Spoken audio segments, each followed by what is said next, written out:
Une production Binge Audio, évidemment.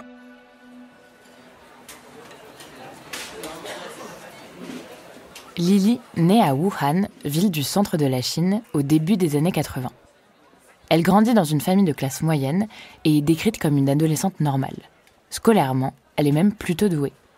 Dans le système chinois, la dernière année de lycée est cruciale.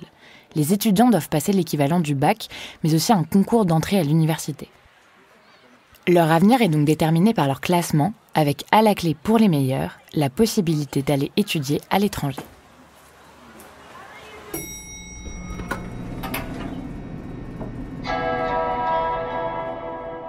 C'est le cas de Lily. Son bon classement lui vaut d'être choisie pour participer à un échange avec une université française réputée. Celle de technologie de Compiègne, où elle est sélectionnée pour faire partie des 23 élèves de la filière chinoise.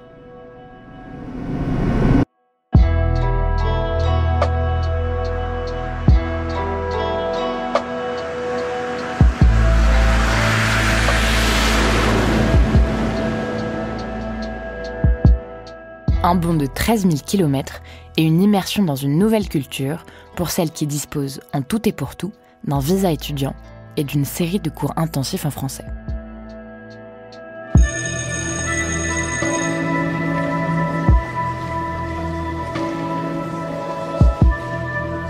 Lors de son arrivée, Lily semble relativement perdue. Si elle arrive à se débrouiller en français, son niveau d'anglais est assez médiocre. Elle est studieuse, certes, mais elle aime aussi aller danser, et il n'est pas rare de la croiser en boîte, en train de boire une bière, ou même dans les bras d'un petit copain. Tout ce qu'il y a de plus normal quand on a 20 ans.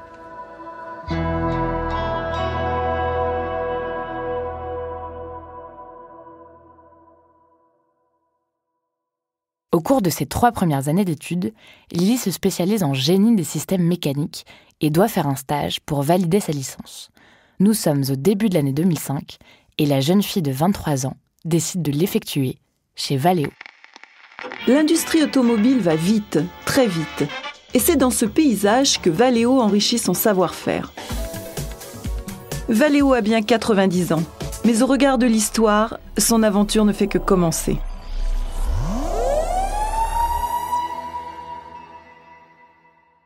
L'entreprise cotée en bourse compte plus de 100 000 employés partout dans le monde.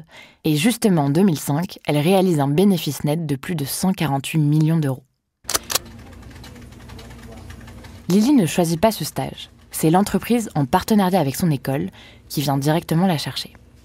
Elle est détachée à la division thermique habitacle, un terme technique pour parler du développement de systèmes de climatisation. C'est un secteur plutôt porteur parce que cette année-là, la climatisation n'est plus un luxe, mais bien un prérequis lors de la fabrication de nouveaux véhicules. Lily travaille sur les nouveaux logiciels de conception assistés par ordinateur. Elle n'est pas censée avoir accès à des dossiers sensibles ou aux plans top secrets des nouveaux systèmes de climatiseurs. Du coup, quand cette étudiante discrète part chaque jour avec un énorme disque dur, ses collègues s'interrogent.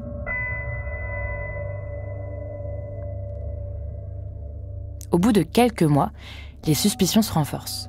En analysant les données de son ordinateur de travail, ses supérieurs découvrent des horaires de connexion pour le moins inhabituels.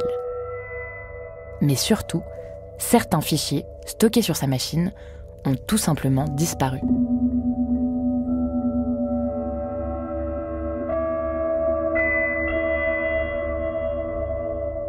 L'entreprise, de renommée mondiale, sait que ce domaine industriel est hypersensible.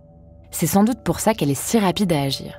Valeo porte plainte au commissariat le 26 avril 2005. Et ça ne traîne pas. Le lendemain à 10h15 pétante, Lily est interpellée à son poste de travail sous le regard stupéfait de ses collègues. La police la place tout de suite en garde à vue.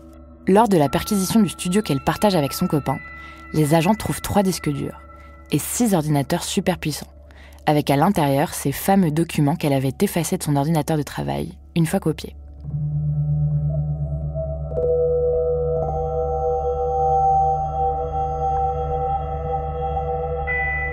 Si la teneur exacte de ces documents ne sera jamais dévoilée, secret industriel oblige, tout le monde s'interroge. À quel niveau de documentation la stagiaire avait-elle accès ? Disposait-elle de documents top secrets ? Et si oui, comment faisait-elle pour y accéder ?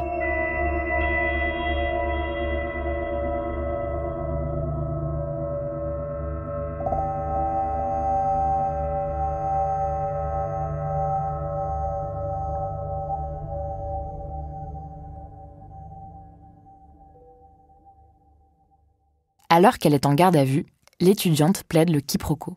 Elle a, c'est vrai, transféré des documents sur son disque dur, mais c'était avant tout pour pouvoir avancer sur son rapport de stage le soir chez elle. Les dossiers qu'elle a effacés sont, eux, le fruit d'une mauvaise manipulation.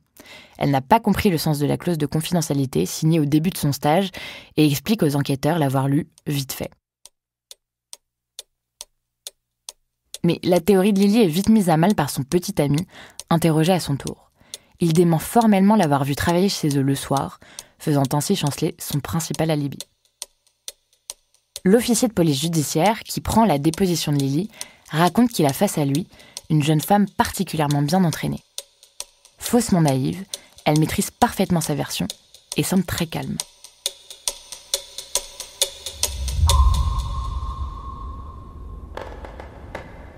Ses proches, eux, peinent à y croire. Ils la connaissent comme une jeune femme plutôt fragile, qui a du mal à contenir ses émotions et qui pleure facilement. Un portrait aux antipodes de celui dépeint par les policiers. Celui d'une jeune femme froide et calculatrice.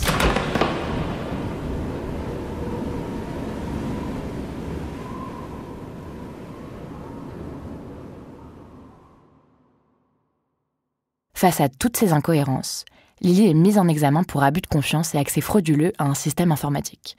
Elle passe plus de 50 jours en détention provisoire. Si la nature des documents ne sera jamais dévoilée, l'acte seul d'avoir dérobé des dizaines de documents secrets suffit à l'avoir condamnée. À l'issue de son procès, le verdict tombe, 2 mois de prison ferme pour abus de confiance.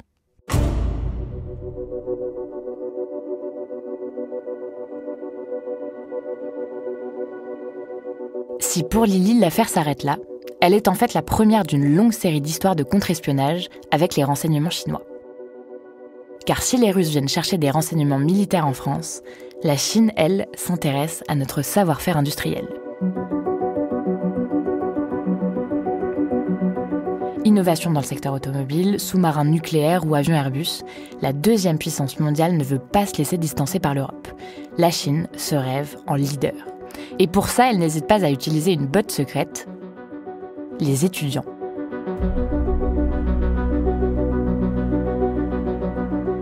Depuis Lily, ces histoires ne cessent de se multiplier. À Strasbourg, par exemple, un étudiant-chercheur embarque malencontreusement une fiole appartenant au CNRS, l'organisme français avec lequel il étudie. Un simple oubli, dira-t-il. En 2022, une doctorante distraite se laisse enfermer plusieurs fois, toute une nuit dans son laboratoire de recherche. Si la première fois elle est gentiment rappelée à l'ordre par l'université, elle remet ça dans son nouveau laboratoire de recherche à Strasbourg, et va même jusqu'à inviter l'un de ses compatriotes avec qui elle passe le week-end, alors qu'ils n'ont rien à faire là. De son côté, la Direction générale de sécurité intérieure, la DGSI, est très attentive à la multiplication de ce genre d'histoire. Car pour maximiser le nombre d'étudiants potentiels, la Chine multiplie les initiatives. Un membre de la DGSI m'explique que le pays a véritablement noyauté le milieu universitaire français et investit massivement dans les domaines de recherche scientifique.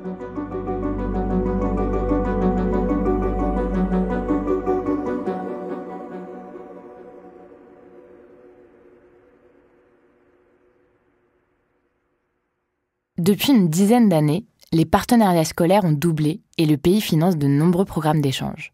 Une stratégie qui ne passe pas inaperçue et inquiète au plus haut point. En 2021, un sénateur s'est même penché sur ce sujet. Il a mis en lumière, je cite, « une vulnérabilité française et une menace bien réelle, car selon lui, la politique chinoise est de plus en plus agressive. » Mais ces alertes n'ont obtenu aucune réponse. La DGSI, de son côté, m'a surmultiplié les conférences pour mettre en garde enseignants et étudiants. On estime que dans le milieu de la recherche mondiale, il y a eu environ 1000 cas de vol de technologie par des étudiants chinois. L'histoire de Lily est donc bien loin d'être anecdotique. Dans un pays où on estime à 200 000 le nombre d'agents secrets, ces étudiants sont-ils de jeunes naïfs ou des espions surentraînés ? La réalité est entre les deux. Depuis 2017, une loi oblige tout citoyen chinois à rendre compte. Comprenez, la transmission d'informations à votre mère patrie relève du devoir.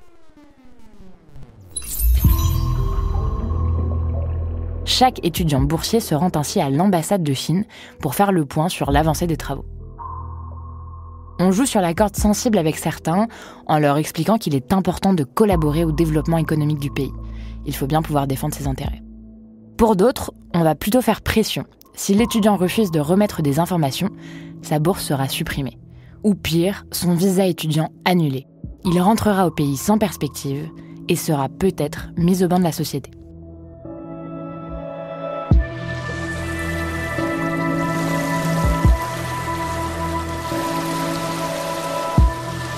Du côté de la DGSI, on me confirme que c'est sans doute ce qui est arrivé à Lily et aux autres. On m'explique qu'en Chine, tout le monde peut être considéré comme un informateur potentiel. Et dès que vous accédez à un poste à responsabilité, il est de votre devoir de collaborer avec les services.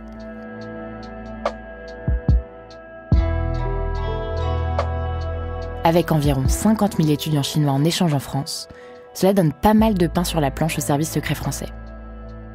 Et dans les couloirs, certains s'avouent un peu dépassés.